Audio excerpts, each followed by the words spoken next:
Hi guys and girls, it's Chris here. Sorry for the crazy delay since the last update.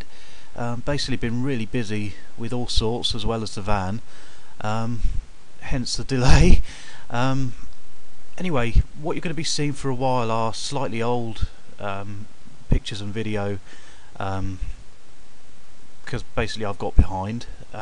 What I'll do is upload things in quicker succession until we're back up to date again. Why are you looking at my computer screen?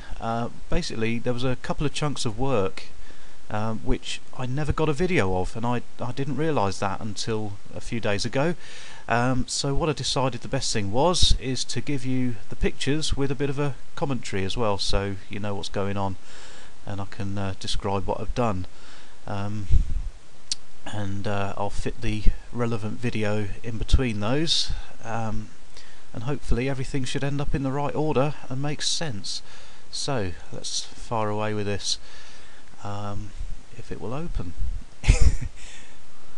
There we go. So what have we got? This is the right hand sill repair that I did.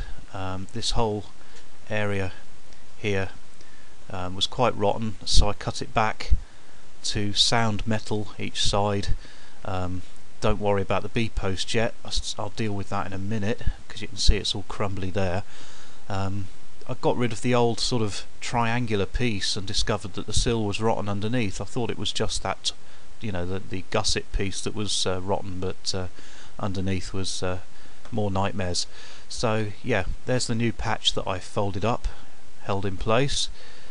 Here it is cut out. Here's inside the sill. There is some surface rust inside, but I'm really just going to have to live with that. What I'm going to do is buy a product called Dynax, which is a cavity aerosol wax, which comes with a really long flexible nozzle, and it's supposed to be a lot better than the competitors from Dinitrol and wax oil and such.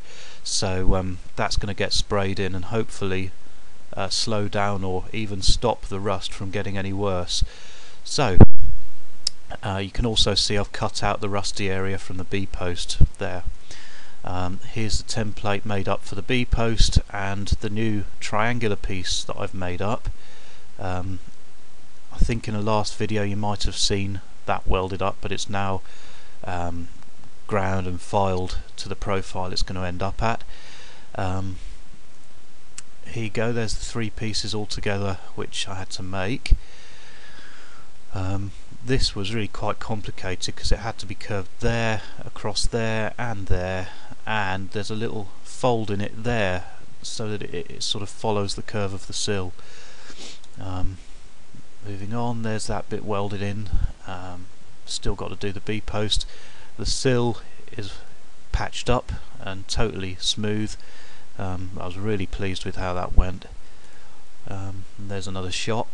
So, and you can see that that's got a fold in it there as well, because the sill kind of it's not straight, you know, it angles in towards the front of the car. There we go, that piece is welded in. I did later do this weld here again because I wasn't happy with how it was going to look, and I'm not going to grind it off, you know, smooth. I like to leave welds like that visible. I just like the way that it looks when they're neat. There we are, the sill was all repaired, and I'm just drilling and finishing tapping the B post plates which form the strong flange which the van body will bolt onto later. There's the end. This is the same plates again, side by side. This shows the end profile to fit around the sill at the bottom, and there's where I ground away to fit around some of the brackets. There we go. This I had to, using a block of wood and a plate and a G-cramp, I had to straighten out the lip at the edge of the B post.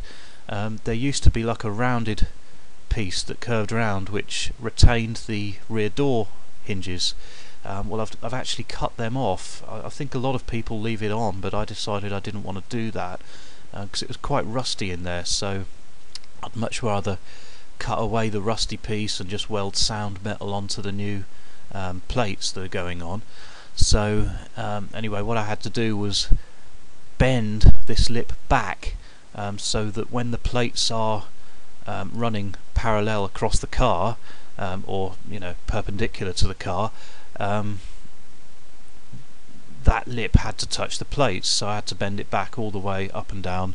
There we go, there's a straight edge across from one side to the other, and the lip needs to basically touch that straight edge when it's touching the round part of the pillar there.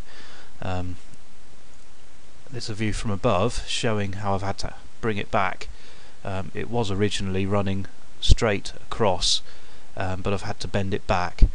And of course I also had to make sure that the B-pillar was totally straight up and down, because whilst the fiberglass van back will flex slightly so that it will pull up nice and snug to it, I don't really want to do that if need be, because if I can avoid it, because you'll see the reflection in the van back will be all wavy, and I just want to keep it straight as possible. So on to a little bit of a video. Catch you in a minute.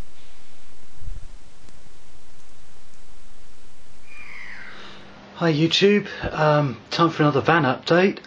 Totally dripping with sweat. It's hot outside. I'm wearing a boiler suit.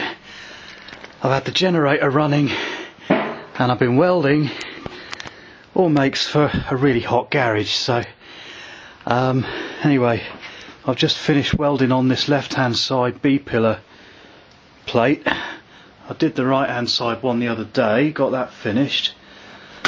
And that's just got a coat of primer on there to stop any rust happening while I do the rest of the work. All I've really got to do now for this side is grind this weld off nice and flat and get a nice edge on there, because that's it's going to be seen when everything's put back together. You're going to see this edge, so I want to make that nice and clean. I may have to add a skim of body filler over it just to make it look nice, but I'm aiming to not have to use too much of that. So the welding's nothing brilliant, but it will do the job. And well, you can't see any of this properly anyway, but that's that. So I just sort of stitch welded it on the inside. It's a bit unnecessary to weld it all the way up, and that'll do the job. I'll be adding seam sealer, any gaps, any non-welded sections I'll be seam sealing as well before I paint, so stop any rust creeping in.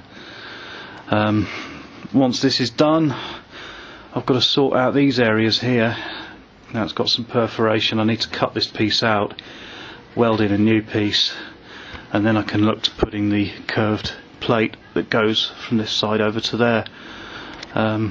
So see how we go with this. I'll make another vid later. Catch you later, guys.